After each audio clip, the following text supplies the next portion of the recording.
우리를 자녀로 삼으시고 자녀답게 성장하도록 이끄시는 아버지 하나님, 오늘도 하나님을 향하여 눈을 들고 주님께서 주시는 말씀을 보기 원합니다.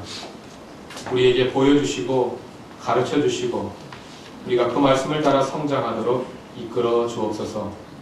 예수님의 이름으로 기도드립니다. 아멘. 지난 2달간의 설교를 통해서 우리는 그리스도인의 믿음과 삶의 관계를 함께 되돌아 보았습니다. 특히 우리는 개신교 신앙의 근간이 되는 이신칭의 또는 이신득의의 가르침을 바로 이해하기 위해서 구약성경의 요나서와 사도행전 10장, 11장, 15장 그리고 바울서신으로 이어지는 일련의 발전 과정을 통해서 우리를 구원하시는 하나님의 은혜의 원칙이 유대교를 통하여 그리고 우리 그리스도교를 통하여 어떻게 관철되어 왔는지를 함께 살펴보았습니다. 율법의 행위가 아니라 예수 그리스도의 믿음으로 의롭게 된다는 갈라디아서의 정식은 윤리적 행위의 거부나 폄하가 아니라 하나님의 은혜를 특권화한 유대인들에 대한 문제제기였고, 믿음의 행위가 따르는 것이 아니라 믿음 안에 행위가 포함된다는 것을 재확인했습니다. 그동안의 본문 연구와 묵상은 다음 2가지 질문으로부터 출발된 것입니다.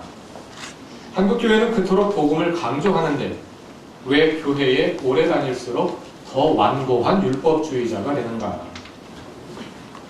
율법은 하나님 백성의 윤리적 삶을 가르치는 것인데 그렇게 율법주의적인 한국교회에서 왜 그리스도인다운 삶을 발견하기가 이렇게 어려운가?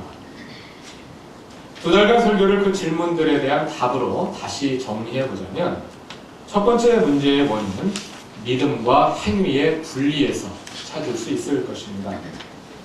믿음은 원래 윤리적인 삶을 그 안에 포함하는 것인데, 우리는 믿음을 단순히 교리와만 관련시킴으로써 구원 이후의 삶을 근거지을 원리를 상실하게 되었고, 그 결과 윤리적 삶의 원리로서 율법을 다시 끌어들일 수밖에 없게 되었다는 것입니다. 두 번째 문제의 원인은 율법의 2가지 기능이 균형을 이루지 못한 데서 찾을 수 있습니다. 율법에는 2가지 기능이 있다고 말씀드렸습니다. 하나는 윤리적 행위를 규정하는 기능이고, 또 다른 하나는 유대인을 이방인과 분리하는 기능입니다. 윤리와 분리, 2 기능 다 중요한 것입니다. 그러나 예수님 당시 율법은 정결법과 할례와 안식일 규정을 중심으로 하는 분리의 기능만 지나치게 강조되고 발전되어 있었습니다. 그것은 오늘 우리 교회에서도 나타나는 현상입니다.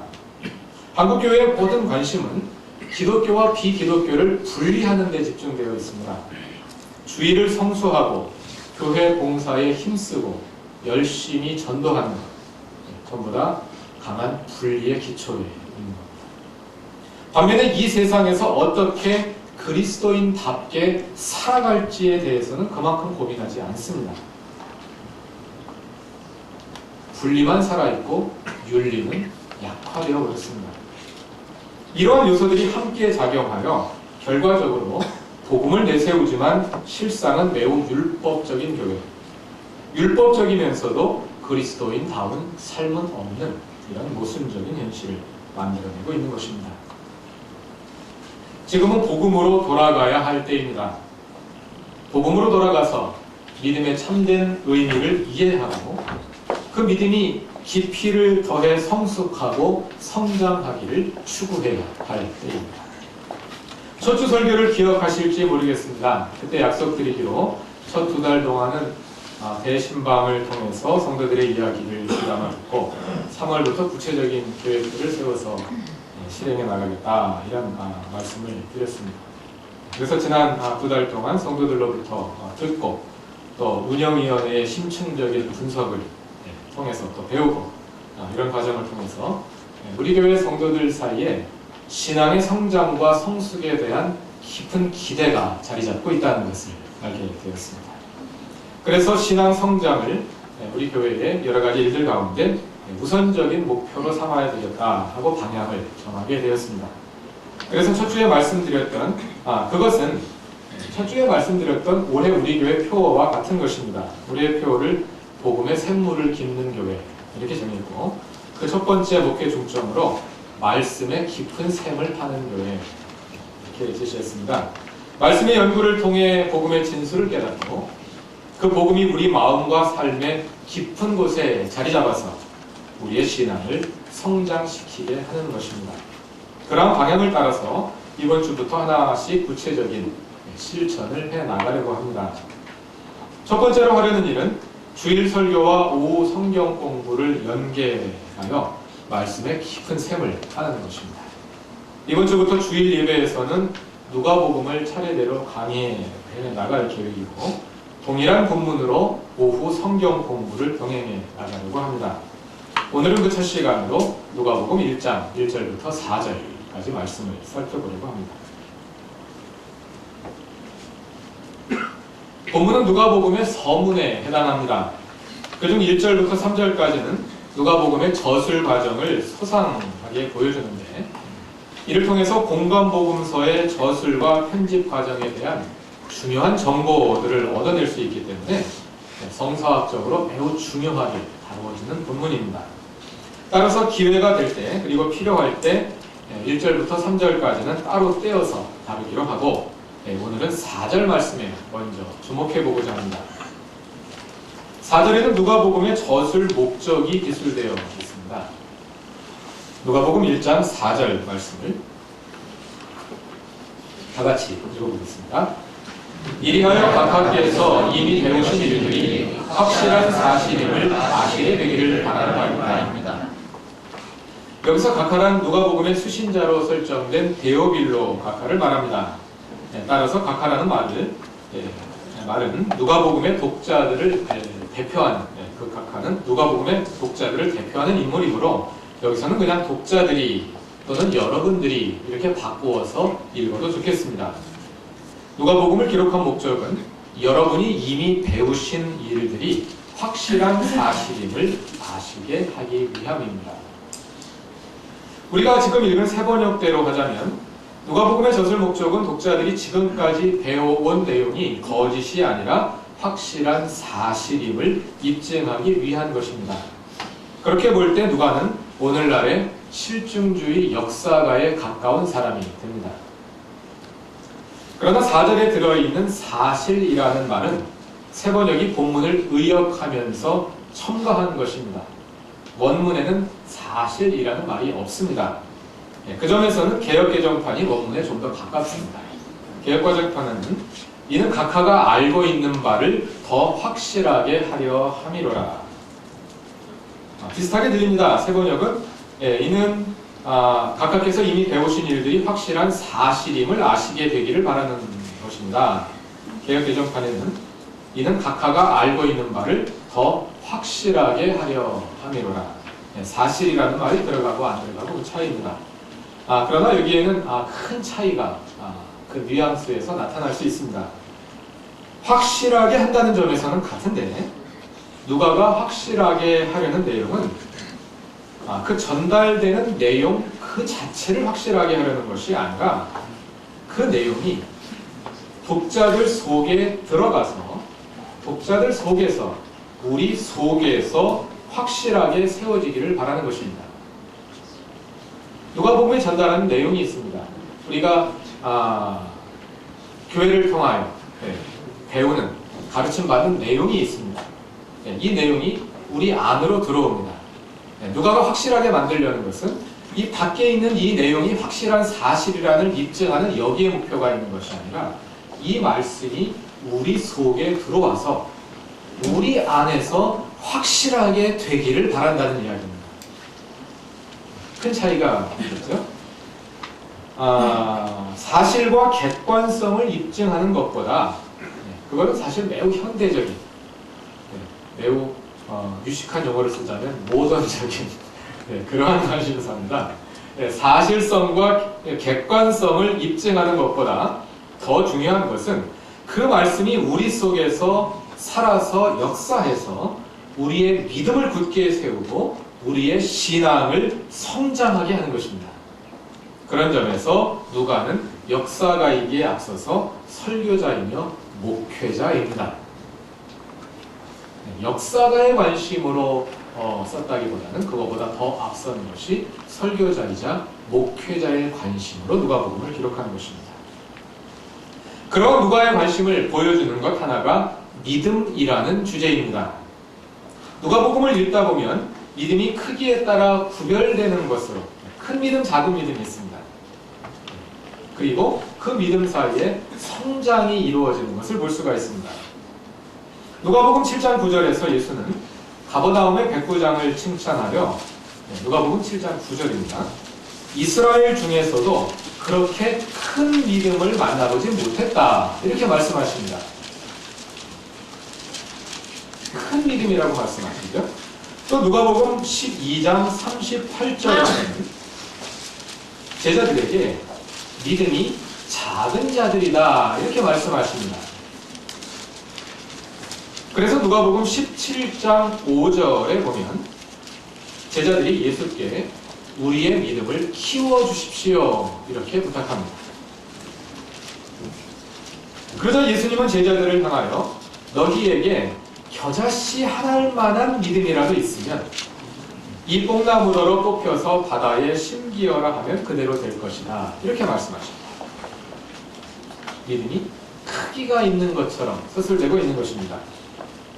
뿐만 아니라 누가복음과 사도행전을 비교해서 관찰해보면 실제로 제자들의 믿음이 성장해가는 모습을 관찰해 볼 수 있습니다. 누가복음에서 작은 믿음의 소유자로 나타난 제자들이 사도행전에 가면 담대하고 온전한 믿음의 소유자들로 변화되는 것입니다. 그래서 사도행전 6장 5절과 11장 24절에서 예수를 따르는 사람들은 믿음과 성령이 충만한 사람들로 나타나게 됩니다. 우리는 이번 주부터 누가복음을 통해서 믿음이 성장하는 원리를 배우고 또 실천하기를 기대합니다. 오늘은 먼저 신앙의 성장이란 무엇인지 성경의 다른 본문을 참조해서 살펴보려고 합니다. 그것은 2달 동안 계속해온 그리스도인의 믿음과 삶에 대한 설교를 마무리하는 일이기도 하고, 또 오늘부터 시작되는 누가복음 강해를 시작한 일이 되기도 합니다. 다같이 빌립보서 2장 12절을 찾아보겠습니다. 오늘의 본문입니다.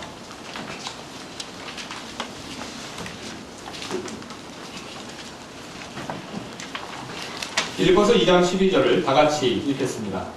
그러므로 사랑하는 여러분이 언제나 순종한 것처럼 내가 함께 있을 때뿐만 아니라 지금과 같이 내가 없을 때에도 더욱더 순종하여서 두렵고 떨리는 마음으로 자기의 구원을 이루어 나가십시오. 아마 교회 교육을 잘 받으신 분들일수록 이 말씀이 의아하게 느껴지실 것입니다. 우리는 믿음으로 이미 구원받은 것 아닙니까? 그리고 구원은 오직 하나님으로부터 오는 것 아닙니까? 그런데 자기의 구원을 이루어 나가라 하는 말은 무엇입니까? 그럼 기독교도 다른 종교처럼 수행을 통해서 스스로 구원에 도달해 가는 그러한 종교인 것입니까? 그 질문에 답하기 위해서 먼저 로마서 5장 9절에서 10절 말씀을 또 찾아서 읽겠습니다. 빌립보서 다시 돌아올 거니까요. 잘 표시해 주시고 로마서 5장 9절 10절로 넘어가겠습니다.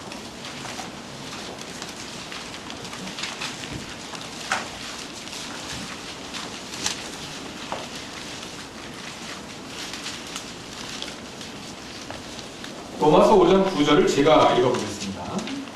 그러므로 지금 우리가 그리스도의 피로 의롭게 되었으니, 과거형으로 기술되어 있습니다. 그리스도로 말미암아 하나님의 진노에서 구원을 받으리라, 미래형으로 기술되어 있습니다. 는 것은 더욱 확실합니다. 우리가 그리스도의 피로 의롭게 된 것은 과거의 사실입니다. 그럼 하나님의 진노에서 구원받는 것은 언제의 사실입니까? 이 본문을 따르자면 미래의 사실입니다. 계속해서 10절을 읽어보겠습니다. 우리가 하나님의 원수일 때에도 하나님의 아들의 죽으심으로 말미암아 하나님과 화해하게 되었다면, 과거입니다. 화해한 우리가 하나님의 생명으로 구원을 얻으리라 미래형입니다. 는 것은 더욱더 확실합니다. 우리가 하나님과 화해하는 것은 과거의 사실이지만 우리가 하나님의 생명으로 구원을 얻는 것은 미래에 일어날 일로 기술되고 있는 것입니다.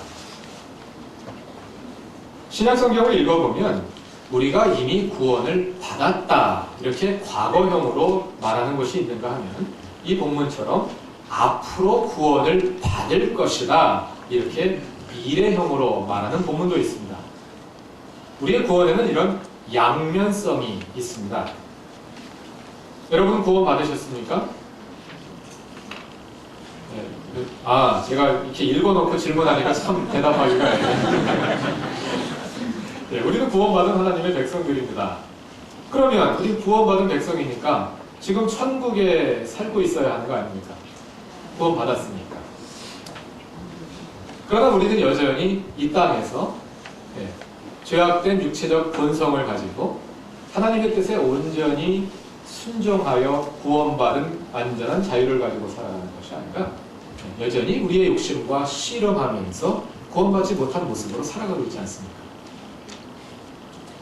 그런 점에서 우리의 구원은 아직 완성되지는 않은 것입니다. 예수의 십자가로 말미암아 그리고 우리가 그것을 믿음으로 말미암아 우리는 구원받기로 이미 결정되었습니다. 이미 다 결정된 겁니다. 그래서 구원받았다고 말할 수도 있는 것입니다. 그러나 우리의 구원이 아직 완성되지는 않은 것입니다. 그런 점에서 우리는 미래의 구원을 받을 것입니다. 이처럼 구원에는 이미 받은 것과 아직 완성되지 않았다는 이미와 아직 아니의 긴장이 있습니다. 똑같은 신약 성서에서도 어떤 책은 이미 구원을 얻었다는 사실을 강조하고 또 어떤 책은 아직 오지 않은 구원, 즉 미래에 이루어질 구원을 강조합니다. 이미 구원을 받았다는 것을 강조하는 책이 요한복음과 요한서신입니다. 반면에 구원이 미래에 이루어질 것이다. 그것을 강조하는 책이 요한계시록입니다. 공간복음과 바울서신은 그 가운데 있습니다. 그래서 어느 것을 보면 예수의 오심과 함께 하나님의 나라가 이미 시작되었다.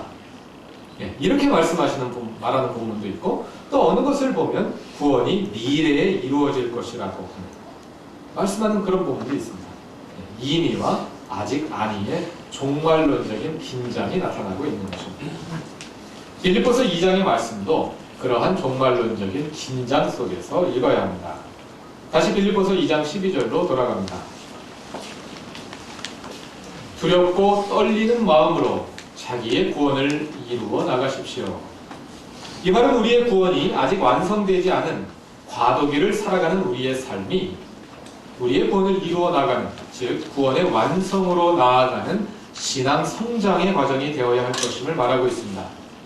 그러면 그 완성의 과정은 다른 종교에서 그런 것처럼 스스로의 노력을 통해 배타를 향하여 수행해 나가는 과정입니까? 그렇지 않습니다. 13절 말씀이 그것을 보여줍니다. 13절을 보겠습니다. 하나님은, 다같이 읽어보겠습니다. 하나님은 여러분 안에서 활동하셔서 여러분으로 하여금 하나님을 기쁘게 해드릴 것을 영원하게 하시고 실천하게 하시는 분이십니다. 누가 활동하십니까? 하나님께서 우리 안에서 활동하십니다. 하나님께서 우리의 마음속에 하나님을 기쁘게 하고 싶은 영원, 즉 간절한 소원을 심어주시고 그것을 실천할 수 있도록 친히 이끌어 주시는 것입니다. 우리 마음속에 심어지는 영원, 즉 하나님께서 주도하시는 내적인 변화와 그에 대한 실천, 즉 외적인 변화를 통해서 우리의 구원이 완성을 향해 나아가는 것입니다. 이제 우리에게 주어진 선택은 그 하나님의 이끄심에 어떻게 반응하느냐, 이것입니다. 12절에 담긴 두려움, 떨림, 순종, 이런 단어들은 우리 안에서 구원을 이루어 가시는 하나님께 우리가 반응하는 방식이 어떠해야 함을 보여주는 것입니다. 먼저 그것은 두려움과 떨림입니다. 이것은 율법이 주는 죄책감, 그리고 죄의 결과로 다가오는 심판에 대한 두려움을 말하는 것이 아닙니다. 그러한 두려움은 우리가 극복해야 할 방해거리입니다. 그 두려움은 죄와 율법이 우리를 지배하는 방식입니다. 그 두려움에 매여 사는 사람은 율법에 매여 사는 사람입니다. 그러한 두려움으로 사는 사람은 하나님께서 우리를 찾아오실 때 에덴 동산의 아담이 그랬던 것처럼 하나님을 피하여 숨을 수밖에 없습니다. 빌립보서 2장 12절이 말하는 두려움은 율법을 통해 오는 죄책감이 아니라 하나님의 거룩하신 현존 앞에서 우리가 가지게 되는 거룩한 전율입니다. 누가복음 5장 8절에 나오는 것처럼 깊은 곳에 그물을 내려 뜻밖의 어획을 경험한 베드로가 배 위에서 예수 앞에 엎드려 주님 나를 떠나소서 나는 죄인입니다 하고 외쳤던 그 두려움. 이사야서 6장에서 예언자 이사야가 하나님의 보좌를 목격한 후에 과로다 나여 망하게 되었도다 나는 입술이 부정한 사람으로서 만군의 왕 주님을 만나 뵙다니 하고 외쳤던 그 전율과 같은 것입니다. 두 가지 두려움은 모두 우리가 죄인으로서 하나님을 배울 때 가지게 되는 두려움입니다.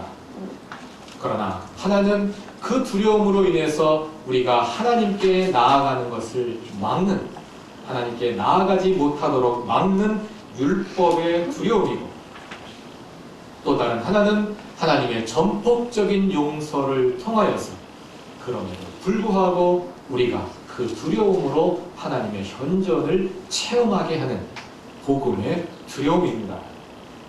그것은 잠언 1장 7절에서 여호와를 경외하는 것이 지식의 근본이라 하고 가르쳐 주셨던 그 경외함, 그 하나님을 두려워함입니다. 그 하나님께서 우리 안에 내주하셔서 우리의 소원을 이끄시고 우리의 생각을 변화시키시고 내적이고 외적인 변화를 통해서 친히 이끌어 가실 때 우리는 그 하나님의 거룩하심 앞에 두려움과 떨림으로 그리고 14절 말씀처럼 어떤 불평과 시비도 없이 오직 순종으로 반응할 수밖에 없는 것입니다. 그것이 우리의 신앙이 성장해 나가고 그것이 우리의 구원을 이루어 나가는 과정입니다. 15절이 말하는 것처럼 그러한 과정을 통해서 우리는 흠이 없고 순결해져서 구부러지고 뒤틀린 세대 가운데서 하나님의 흠없는 자녀로 나타날 것입니다. 그리하여 우리는 이 세상에서 별과 같이 빛날 것입니다. 그리고 16절이 보여주는 것처럼 그러한 순종과 성장의 과정에서 우리는 생명의 말씀을 굳게 잡아야 합니다. 생명의 말씀을 굳게 잡고 우리 안에서 일하시는 하나님께 두려움과 떨림으로 순종하는 가운데 나날이 신앙이 성장하여 구원을 이루어 나가는 우리 그루터기 교회의 모든 성도들이 되시기를 바랍니다. 누가복음을 기록한 목적도 그러한 신앙 성장에 있었습니다. 누가복음 1장 4절에서 저자가 기원하는 것처럼 앞으로 주일 설교와 성경 공부를 통해서 그리고 성도 여러분 자신의 묵상과 실천을 통해 함께 누가복음을 읽어 나가는 과정에서 우리가 배워 알고 있는 그리스도 신앙이 우리가 이미 배워온 바가 우리 안에서 더욱 확실하게 세워져가는 우리의 신앙 성장을 통해서 더욱 확고하게 세워져가는 그러한 성장과 성숙을 함께 경험하게 될 수 있기를 바라고 소원합니다. 다 같이 기도드리겠습니다. 하나님, 주께서 우리 가운데 시작하시고 완성해 가시는 구원의 과정에 우리가 두렵고 떨리는 마음으로 온전히 순종하여 참여하길 원합니다. 주께서 시작하셨으니 친히 이끄시고 친히 이루어 주옵소서. 우리가 온전히 그리스도의 인격으로 성숙하기 원합니다. 이번 주부터 시작되는 주일 성경 공부를 통해서 주의 말씀이 우리의 마음과 삶에 더욱 확실하게 세워지게 하시고 우리의 일상에 주를 가까이 하는 시간이 더 많아지게 하옵소서. 예수님의 이름으로 기도드립니다. 아멘.